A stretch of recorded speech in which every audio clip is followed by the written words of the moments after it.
Picture this. A dark rock the size of a stadium is racing toward Earth. We have only 2 weeks warning. Sounds like a movie, right?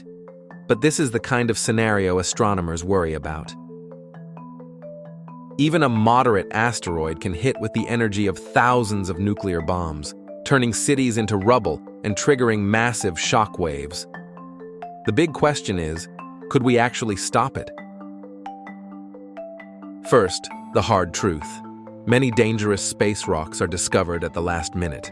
Some passed us by with days or weeks of warning, close enough to be inside the paths of our satellites. That's a terrifying reality because most of our current ideas for stopping them only work if we have years, even decades, to prepare. So let's walk through the options. What has been proposed, why most ideas fall short on short notice, and a surprisingly practical solution scientists are developing that could work with the technology we already have. Most early proposals involve changing the asteroid's path by gently pushing it. Concepts include landing engines on it to slowly steer using concentrated sunlight or lasers, or painting part of it so solar pressure nudges it over time. These are clever and non-destructive, but they all rely on tiny forces applied for a long time, like trying to steer a supertanker by tapping it with a stick.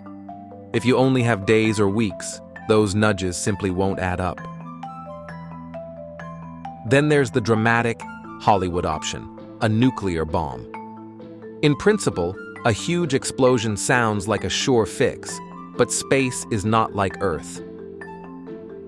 If you try to ram a warhead into a fast-moving asteroid, the bomb will be shredded on impact and never detonate properly. Detonated a short distance away, and most of the blast energy just pours into empty space. There's no atmosphere to carry a shockwave.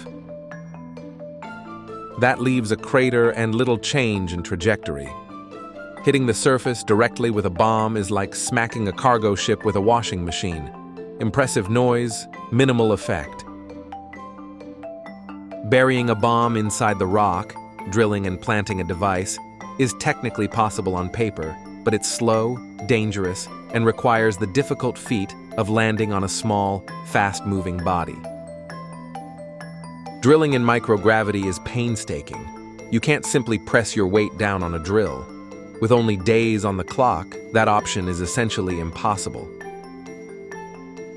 Here's where a different idea becomes powerful once we acknowledge a key fact. Many asteroids aren't solid chunks of iron. A lot are loose collections of rocks and dust, held together weakly. Think piles of gravel rather than monolithic boulders. If that's the case, fracturing or pulverizing the object can turn a single catastrophic strike into many much smaller pieces that the atmosphere can handle. But how do you break a fast, rugged rock in space? Enter the penetrator. A penetrator is a long, dense projectile, typically tungsten, engineered to punch through an asteroid. Instead of trying to outrun the asteroid, you place the penetrator in the path where the asteroid will cross. From the asteroid's frame of reference, the penetrator is the thing moving at tens of thousands of kilometers per hour. That immense relative speed means that when they collide, the energy delivered is massive. Think of the penetrator like a cosmic axe, designed to concentrate enormous force into a tiny area to cleave the target. On impact, the penetrator vaporizes and transfers enormous energy into the asteroid, vaporizing and blasting material out the other side, carving a tunnel and turning a single rock into a dispersed cloud of fragments. You cannot do this too close to Earth. If you shatter an asteroid just days from impact, all the pieces would still arrive together and create the same catastrophic effect. The trick is to intercept far enough away, ideally millions of kilometers, so the fragments spread out and lose their collective punch before hitting our atmosphere. For many smaller threat objects, intercepting a day or more before approach, at distances several times the Earth-Moon gap, is enough for the atmosphere to turn dangerous chunks into harmless fireworks scattered over huge areas. A realistic mission looks like this. Launch a rocket carrying a single penetrator weeks in advance, place the penetrator on a steady intercept orbit, and let the incoming asteroid do the rest. When they meet, the collision releases the energy needed to fracture the body, and Earth gets peppered by tiny fragments instead of a city-ending blow.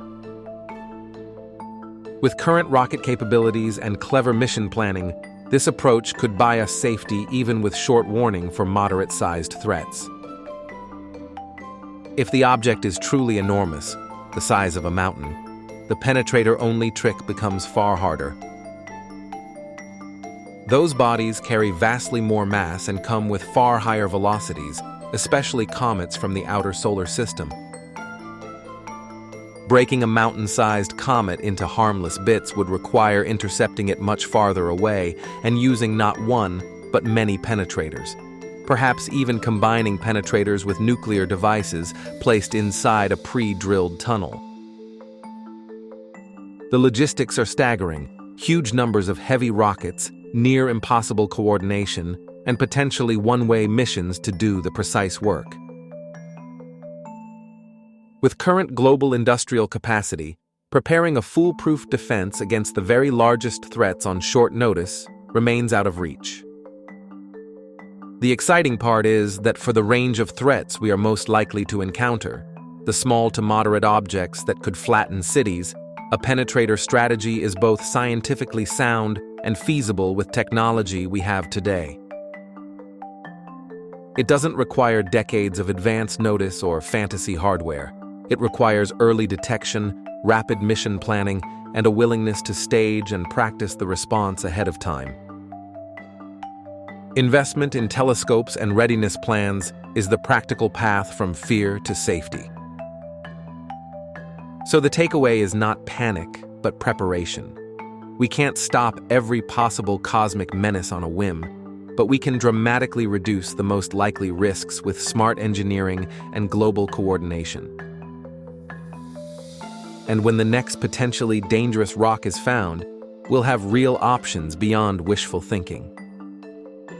If you enjoyed this breakdown and want more clear, bite-sized science explained for curious viewers, please hit the like button and subscribe to the channel. It helps a lot and keeps you in the loop for the next deep dive. Thanks for watching.